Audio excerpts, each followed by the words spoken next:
Hello friends, income tax के cases की series में आज जो केस हम डिस्कस करेंगे वो एक बहुत ही इम्पॉर्टेंट इशू पर है। जनरली ये देखा जाता है कि जब एसएससी कोई अपनी प्रॉपर्टी की सेल करता है तो उस प्रॉपर्टी की सेल में जब एसएससी कॉस्ट ऑफ इम्प्रूवमेंट का डिडक्शन सेक्शन 48 के अंदर लेता है तो असेसिंग ऑफिसर की अप्रीहेंशन रहती है कि एसएससी उस कॉस्ट ऑफ इम्प्रूवमेंट के बिल्स वाउचर जो है वो सबमिट नहीं करता। तो ऐसे केस में जहां पर एसएससी ने जो कॉस्ट ऑफ इम्प्रूवमेंट कई बार 20-20 साल पहले की होती है और जहां पर किसी भी एसएससी के लिए संभव नहीं हो पाता कि वो इतने पुराने बिल्स को संभाल के रखे, लेकिन जब रेवेन्यू इस बात को एडमिट कर लेता है कि जो प्रॉपर्टी सेल की गई उस प्रॉपर्टी पर कोई कंस्ट्रक्टेड एरिया या कोई सुपर स्ट्रक्चर एरिया बना हुआ था, तो क्या ऐसे केस में उस कंस्ट्रक्शन का पीडब्ल्यूडी रेट से उसकी cost of construction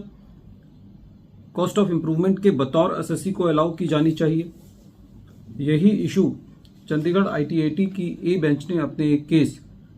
जुजेश Saluja versus deputy commissioner of income tax के केस में डिसाइड की। ये केस 186 taxman.com 976 पर रिपोर्ट हुआ और इस केस का जजमेंट 20 मई 2026 को आया। प्रेजेंट केस में एसएससी ने एक रेजिडेंशियल प्रॉपर्टी सेल करी और उस रेजिडेंशियल प्रॉपर्टी को सेल करने के बाद जब एसएससी ने अपना कैपिटल गेन निकाला तो उस कैपिटल गेन में एसएससी ने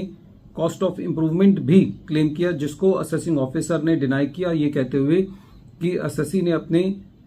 कॉस्ट ऑफ इम्प्रूवमेंट के बिल्स और वाउचर सबमिट नहीं किए हैं। एसएससी का ये कहना था कि जो प्रॉपर्टी एसएससी ने सेल की है वो प्रॉपर्टी पे जो कॉस्ट ऑफ इम्प्रूवमेंट हुई है वो डिकेड्स एगो पहले हुई है। कहने का मतलब बहुत पुरानी कॉस्ट ऑफ इम्प्रूवमेंट है और ऐसी परिस्थिति में इतने पुराने बिल्स और वाउचर्स को मेंटेन करना पॉसिबल नहीं है। एसएससी का ये कहना था कि जो सेल डीड है उस सेल डीड के अंदर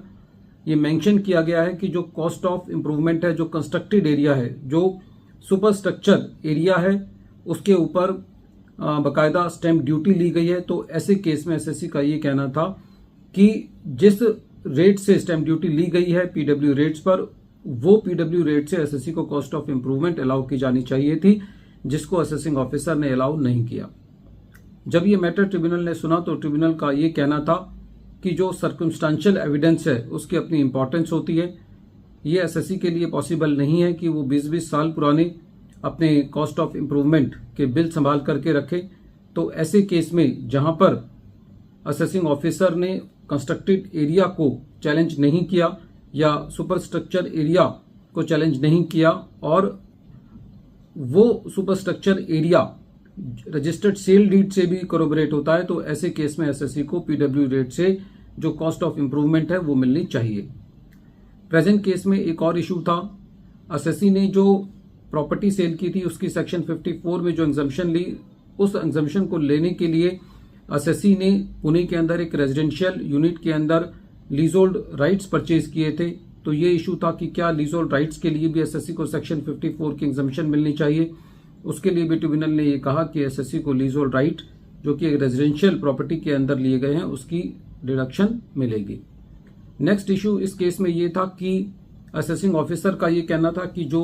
नई प्रॉपर्टी में लीजहोल्ड राइट्स लिए गए हैं वो एसएससी ने अपने हस्बैंड के साथ ज्वाइंटली लिए हैं। तो असेसिंग ऑफिसर ने खाली एसएससी के शेयर को सेक्शन 54 में अलाउ किया था, लेकिन इस पर ट्रिब्यूनल का ये कहना था कि यदि प्रॉपर्टी ज्वाइंट नेम में है भी लेकिन सारी कंसीडरेशन यदि एसएससी ने पे की है तो उसको पूरी की पूरी सेक्शन 54 की एग्जम्पशन मिलनी चाहिए। नेक्स्ट इस केस में इशू ये था कि जो एसएससी ने अपनी प्रॉपर्टी परचेज की थी उसकी जो कॉस्ट थी और जो कॉस्ट ऑफ इम्प्रूवमेंट था उसके लिए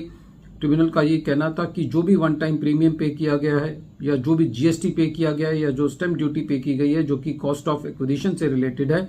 वो सब एसएससी को सेक्शन 54 के अंदर मिलनी चाहिए। लेकिन यदि कोई ऐसे एक्सपेंसेस हैं जैसे कि क्लब मेंबरशिप जो कि ऑप्शनल है उसके लिए यदि कोई पेमेंट की गई है तो वो सेक्शन 54 की एग्जम्पशन के लिए एलिजिबल नहीं है। वीडियो के अंत में एक बार फिर मैं केस का नाम रिपीट कर रहा हूं। केस का नाम है Jujesh Saluja versus deputy commissioner of income tax, और ये केस 186 taxman.com 976 पर रिपोर्ट हुआ और इस केस का जजमेंट 20 मई 2026 को आया।